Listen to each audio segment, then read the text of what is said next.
আজকে আমরা দুজন বেরিয়ে পড়েছিলাম একজন রিলেটিভের বাড়িতে নেমন্তন্ন খেতে। একা যেতে একদমই ইচ্ছে করছিল না, কারণ অনেকটা দূর রাস্তা। তাই বোর ফিল করব বলে, শুধু বোর না মানে নীরুকে সঙ্গে নিয়েই আমি বেরিয়েছিলাম, কারণ আমাদের একটুখানি শপিং করারও ছিল। তো শপিংও করা হয়ে যাবে, রিলেটিভের বাড়িতে খাওয়া দাওয়াও হয়ে যাবে। তো তাই জন্য নীরু আর আমি দুজনে বেরিয়ে পড়েছিলাম স্কুটি করে। তো যেতে যেতে দেখো এই সুন্দর একটা অনুকূল দেবের মন্দির চোখে পড়লো, যেটা জলেশ্বরের কাছে।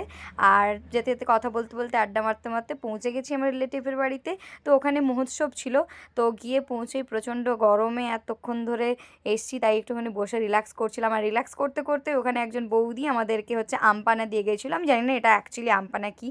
আর এখানে দেখো আমার হচ্ছে দাদার মেয়ের সাথে দেখা হয়ে গেছে, কত ছোট ছোট আরও বাচ্চা পুচকিগুলো ছিল, যেগুলো তারা খেলাধুলো করছিল।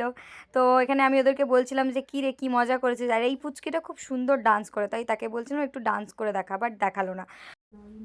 তো এরপর সোজা চলে গেছিলাম পেট পুজো করতে, কারণ প্রচণ্ড খিদে পেয়ে গেছিলো। আমরা বেরিয়েছিলাম 11টার দিকে, পৌঁছতে পৌঁছতে 12টা 12:30 হয়ে গেছে, তাই খেতে বসে গেছি।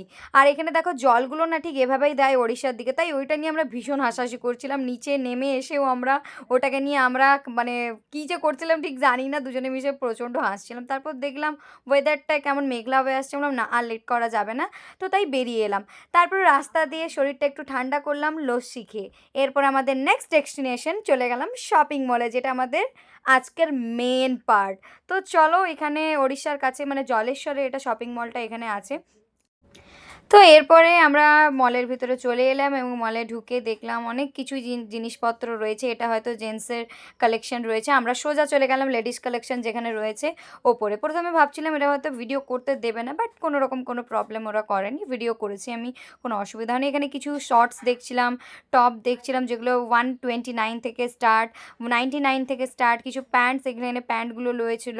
তবে আমার প্যান্টগুলোর একটু প্রাইস একটু বেশিই লেগেছে। এইটার যেরকম প্রাইস ওরা বলছিল 700-র কাছাকাছি, যেটা আমার খুব বেশি মনে হয়েছে আর কি। সেখানে কিছু ক্রপ টপ ছিল, ক্রপ টপগুলোর দাম ছিল প্রায় 250, 300, 350 এর মধ্যে। তার ভেতর থেকে এই টপটা যদিও বা ভালো লাগলো, বাট প্রাইস অনুযায়ী কোয়ালিটি একদম আমার ভালো লাগেনি।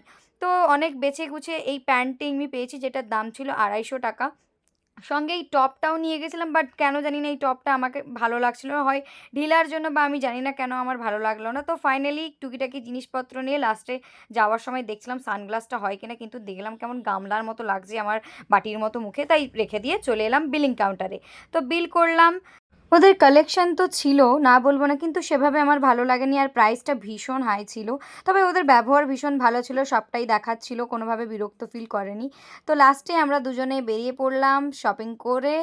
আর আজকের ভিডিওটা যদি তোমাদের ভালো লেগে থাকে তাহলে লাইক, শেয়ার, কমেন্ট অবশ্যই করো। নেক্সট টাইম আমি আবার একটা শর্ট ভিডিও নিয়ে তোমাদের সাথে আসবো। টাটা।